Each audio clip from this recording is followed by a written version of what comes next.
Kumpleto na ang kailangan. Kawayan, check. Luyang dilaw, check. Kaya naman simulan na natin ang pagluluto.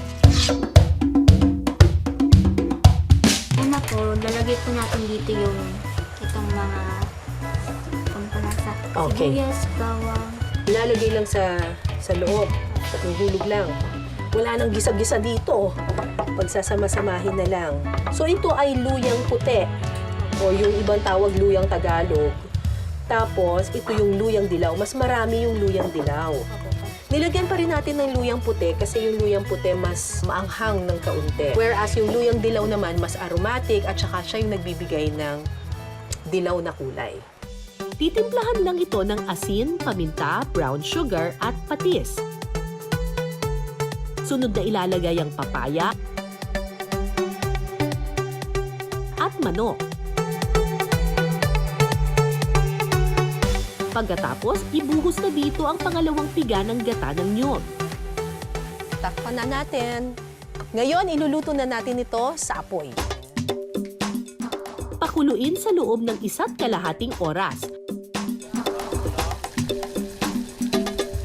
Uy, kumukulo na, te! Kapag kumulo na, pwede nang isali ng kakang gata o unang piga.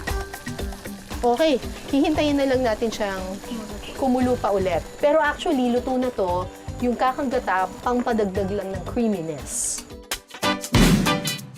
Maya-maya pa, luto na ang ipinagmamalaking gata sa dilaw ng mga taga-Tayabas. At eto na po, ang bunga ng ating pinaghirapan. Tikman natin ang ginataang manok na may luyang dilaw. Very, very creamy. Tsaka ang ganda ng kulay. Lutong-luto na to. Kasi ang lambot-lambot na nung papaya natin.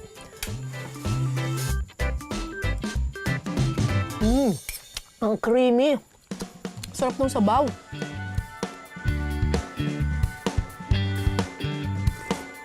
Wow! Super creamy. Tsaka may aroma siya nung luyang dilaw. Pero hindi ko ma-pinpoint, may ibang parang flavor pa siya eh. Baka yun nga yung effect ng niluto sa kawayan. Parang may iba pa siyang flavor. Hindi lang talaga gata lang. Creamy, very aromatic, mabango. Galing!